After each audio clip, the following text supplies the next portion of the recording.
The gorge had already begun to cool, the heat loosening its grip as the sun lowered behind the pale, broken hills. Dust drifted in slow sheets across the rock, settling into cracks that had been dry for too long. At the edge of that emptiness sat the old stone well, forgotten, half-collapsed, its mouth rimmed with jagged slabs and weeds that had managed to survive on almost nothing. It was the kind of place most people passed without looking twice. But that evening, something small and wrong rose from it, not loud enough to be called a cry, not strong enough to be a warning. Just a faint, broken sound that carried the shape of distress. The man paused before the well, listening again as if his ears might have imagined it. The air was still, yet the sound came once more, thin and strained, followed by silence that felt heavier than it should have. He moved closer without hurry, stepping carefully on loose stones, keeping his balance where the ground fell away into the gorge. When he reached the rim, he did not lean in sharply or cast a shadow too suddenly. He lowered himself a little at a time, bracing a hand against the stone, letting his breathing remain slow. Inside, the well opened into darkness that smelled of damp minerals and old earth.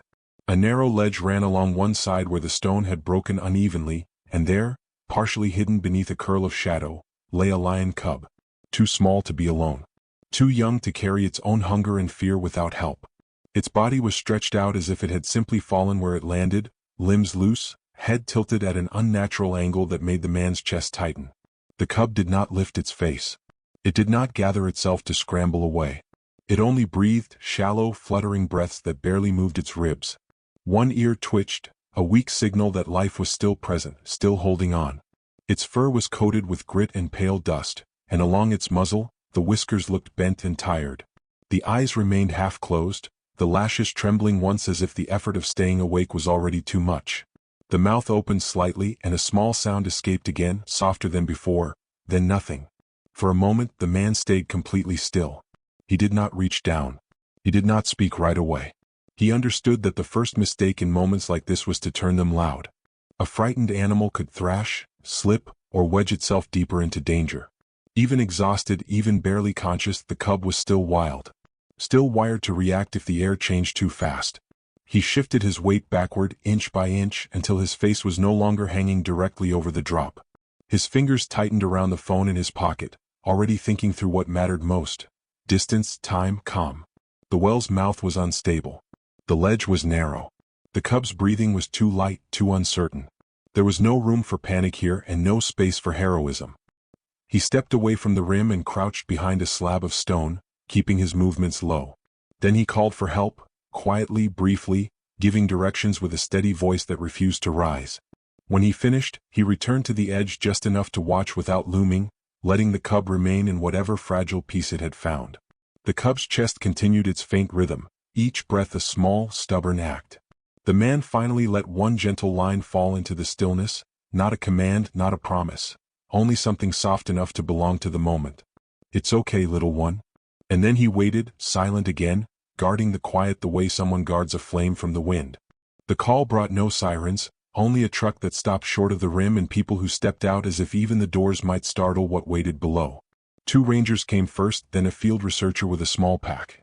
The man who had found the well stayed close, pointing once, then falling silent. A team formed with simple things: rope, a blanket, gloves, a headlamp. Nothing that looked heroic, only what could hold steady in a place where steadiness mattered most.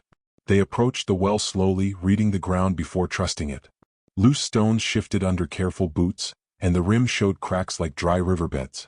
One ranger knelt and tested the edge with his palm, finding the strongest stone. Another uncoiled rope in quiet loops, keeping it from snapping or scraping. Their movements were small, deliberate, as if the well itself might shatter under panic. The headlamp came on angled away, its beam softened before it touched the darkness inside. When it finally swept across the inner wall, the cub stirred. Not rising, not running, only waking enough to remember fear. Its ears flattened tight, and its body pressed harder into the narrow ledge. A low rasp escaped once, rough and dry, then stopped, the sound swallowed by a throat that could no longer waste breath. The ranger chosen to descend sat at the rim and let his breathing slow. He fed the rope through his hands and lowered himself down as if entering a fragile room. Above, the others anchored him with their stance, knees bent, weight back, watching the rope. The man hovered steps away, hands empty, trying not to thicken the air with worry. Halfway down, The ranger paused until the rope stopped swaying and the sound of friction faded. The cub's eyes opened to thin slits, catching light and losing it again. Dust clung to the wet edge of its nose. Its breathing remained shallow and quick, ribs barely lifting. It did not move away because there was nowhere to go, only stone to cling to and the drop beneath. When the ranger reached the ledge, he set his feet carefully and rounded his shoulders, making his shape smaller. For a long moment he did not reach out. He let the cub see his hands resting open, palms down, not hunting, not grabbing. The cub's head lifted a fraction, then sank. A tremor ran through its forelimbs and stopped. "Easy, easy, little one," the ranger breathed. He slid the blanket forward in inches, letting the fabric touch the ledge first. The cub flinched when the cloth brushed its fur, claws scraping once against stone, then freezing. Its ears stayed pinned, jaw tight, shoulders trembling in tiny pulses. The ranger did not push past that. He waded through it, matching the cub's rhythm until the trembling eased. Then he eased the blanket around the small body like a quiet wall against cold rock. The cub's whiskers quivered against the fabric, and its eyes closed again, not in trust but in exhaustion. The ranger gathered it against his chest, supporting its weight without squeezing, keeping the head from rolling back. Above, the team tightened their grips. The rope drew taut, and the ascent began in measured pieces. An inch gained, then a pause.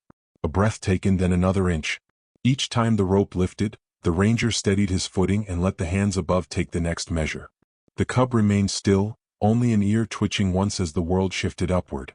At the rim, arms reached down like branches, calm and sure. The bundle rose into open air and was guided onto solid ground without suddenness.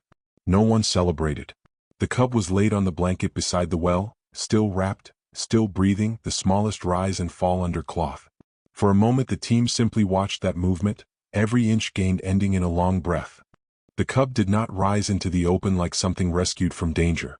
He came up the way a fragile thing comes back to air, slowly, uncertainly, as if the world above might be too wide. The ranger kept him wrapped, the blanket gathered into a sling that supported his belly and chest, leaving his head free to breathe and turn. Nothing was forced. Every movement paused long enough for the cub's body to settle. The rope creaked softly as it slid, and hands above guided it with a rhythm that felt more like care than strength. The cub's ears stayed low, pressed back into the worn fur along his neck. His muzzle lifted once, tasting the air, and a faint shiver ran down his shoulders. He was not fighting, not accepting. He was enduring, giving his small body to the only option left. When the blanket sling reached the rim, sunlight spilled over it in a thin sheet. It touched the dust in his fur and turned it pale gold for a brief moment. The cub blinked hard, eyes narrowing against the brightness. His whiskers trembled, and his nose glistened where grit had stuck to moisture. They did not pull him over the edge with urgency. They lifted, shifted, and eased him onto solid ground a few feet back from the mouth of the well, away from broken stone. The man who had found him stepped forward only when the ranger nodded, moving with the same quiet patience that had held the moment together from the start. The cub's legs unfolded under the blanket as it loosened. His paws touched earth, and for a second he tried to bear weight. The attempt lasted only a breath. His limbs trembled, not from defiance but from weakness, as if the ground had forgotten how to hold him. The small body wavered, then sank again, folding back into the cloth. A low sound gathered in his throat, more air than voice, then faded.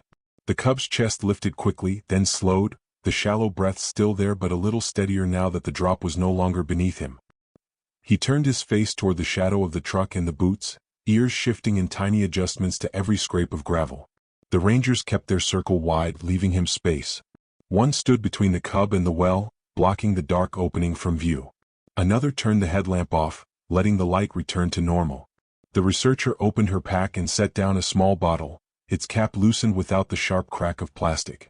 The man knelt beside the cub, not close enough to crowd him, but near enough that his body could shield him from sudden motion. He placed one hand on the ground, palm down, steadying himself. The other hand held the bottle tilted slightly, offering water without insisting. The cub's nose angled toward it, scenting. His tongue did not reach at first. He simply watched, eyes half open, blinking slowly as if each blink cost him something. The cub's tongue finally touched the water, one small lap, then another. It was not drinking like a hungry animal. It was testing, accepting in fragments. After a few sips, his head lowered again onto the blanket and his eyes closed. Around them the gorge stayed quiet. Wind slid through dry grass and stirred dust along the rocks. No one celebrated. The rescue continued in the way they kept their voices low, in the way they watched his breathing, and in the way they allowed him to rest without asking him to be brave for now. The first minutes after the cub was set down passed in a fragile calm, the kind that felt borrowed. The team remained close enough to respond, but far enough to let the small body breathe without pressure. The cub lay wrapped in the blanket, ribs rising and falling in shallow rhythm, dust still clinging to the fine fur along his neck and paws. His ears twitched once at a distant sound, then stilled again. Then the bushline changed. It began the way the wild often announces itself, not with movement but with absence. The small birds that had been shifting and calling from the thorn scrub went suddenly quiet, as if a hand had closed around their throats. The wind, which had been dragging softly through the dry grass, seemed to pause. Even the loose leaves at the edge of the gorge settled into stillness. Something heavy entered the air, and every person there felt it without needing to name it. A ranger lifted his head first, eyes turning toward the brush. Another straightened slowly, not rising too fast, not reaching for anything. The man, still kneeling near the cub, froze where he was, his hand flat on the ground, his shoulders rounded as if to make himself smaller. At the edge of the scrub, shapes appeared, large, low, and deliberate. Lions. Not one. More than one. Their coats carried the dull gold of the dry season, their bodies moving with controlled weight, each step placed without hurry. They were not running in, not charging. They came as if drawn by something that could not be ignored. The cub's head lifted a fraction, eyes opening into narrow slits. His body tensed under the blanket, then trembled, the movement subtle but unmistakable. A small sound gathered in his throat and died before it became a call. His breath quickened again, shallow and fast. No one moved toward him. No one scooped him up. The team understood what a sudden grab could mean now. Panic would not protect him. Panic would turn the moment into a fight. The closest lioness stepped out farther than the others. Her head was level with her shoulders, her gaze steady and fixed on the small bundle on the ground. The muscles along her forelegs flexed under skin dusted with sand. Behind her, another adult shape lingered half-hidden, watching the people with quiet calculation, tail tip flicking once. The distance between them felt impossible, yet it held. The lioness came forward in slow, measured steps until she was close enough that her breath could stir the edge of the blanket. She stopped. Her body did not crouch to spring. Her ears stayed upright, angled forward. The tension in her frame was real, but it was not violence. It was focus, an intensity shaped by need. She lowered her head. Her nose hovered inches from the cub. The cub's ears flattened tight, and his body pressed into the cloth, but he did not bolt. He could not. His eyes closed briefly, then opened again, glassy with exhaustion. The lioness breathed him in, long and steady, as if reading him by scent alone, as if counting him back into the world. One breath, then another, confirming what her eyes could not fully trust. The man did not shift. His throat tightened, but his posture stayed quiet. He kept his gaze lowered, refusing to challenge her with eye contact. His hands remained open on the earth, showing nothing raised, nothing sharp. He gave her space the way people give space to fire, respecting its power and its purpose. For several long seconds, the scene held in a tense pause that felt too delicate to survive. A lioness with her head bent low over a cub that should have been gone, and humans standing close enough to hear his breathing, yet still enough to let her decide what came next. The lioness stayed with her head lowered, breathing close enough that the blanket shifted faintly with each warm exhale. The cub's body remained tense for a moment longer, holding itself rigid in the smallest kind of defense. Then slowly the tightness eased into something softer, exhaustion giving way to recognition. His ears lifted just slightly, still angled back, still uncertain, but no longer pinned in full fear. The lioness moved with a patience that did not belong to the humans watching. Her nose pressed gently into the blanket near the cub's shoulder, testing where his body was strongest, where he could be guided without pain. When she nudged again, it was not a shove. It was a steady push of contact, calm and intentional, the way an adult animal corrects a fragile one without wasting energy. The cub's legs trembled as he tried to rise. His paws slipped once against the dry earth, claws scraping lightly, then catching. His body shook under the effort, thin limbs struggling to remember their purpose. A small sound broke from him, hoarse, dry, barely there. It was not a full cry, not loud enough to carry far now, only the last trace of the distress that had brought everyone to this place. The lioness answered with movement instead of noise. She shifted her stance and lowered her chest slightly, giving him a wall of warmth. The cub leaned forward, unsteady, and pressed into her. His head found the fur beneath her throat, where heat gathered and stayed. For a second, his eyes closed, and his breathing slowed again, as if the nearness of her body had reminded him how to breathe. Behind her, the other adults stepped closer. They did not crowd the cub, and they did not rush the humans. They formed a quiet boundary, bodies angled outward, eyes scanning, tails moving in slow, controlled arcs. It was not invitation, and it was not threat. It was certainty. The cub belonged there, within that circle, within that scent and weight and calm authority. Whatever had happened to separate him had not broken that truth. The people held themselves still, reading every shift of muscle. One ranger eased backward first, sliding a boot through the dust without lifting it high. Another followed, stepping away one careful pace at a time. No hands reached out. No voice tried to claim credit for what was happening. The man rose from his kneel slowly, his knees stiff, his palms empty. He kept his shoulders low, his head slightly bowed, and he moved as if leaving behind something sacred. Only one soft line left the ranger closest to the edge, barely louder than breath. Good, good. The lioness lifted her head then, eyes steady, gaze passing over the humans without challenge. The cub remained pressed against her chest, trembling less now, held up by her body even when his legs faltered. The blanket lay abandoned on the ground where the sling had been, already gathering dust again, already becoming part of the landscape. The pride began to move as one. The lioness stepped forward with the cub close beside her, nudging him gently when his paws stumbled. The others flowed around them, flanks brushing against thorn stems, their bodies slipping into the bushline the way shadows slip into deeper shade. For a brief moment, the last adult turned and looked back, then disappeared without sound. When the scrub swallowed them fully, the gorge seemed to breathe again. Birds returned slowly, one call at a time. Wind found its way back through the grass, lifting it in soft waves. The humans stood where they had been, saying nothing, leaving no mark except flattened blades under their boots and a feeling that stayed long after the last hint of gold fur vanished into the fading light.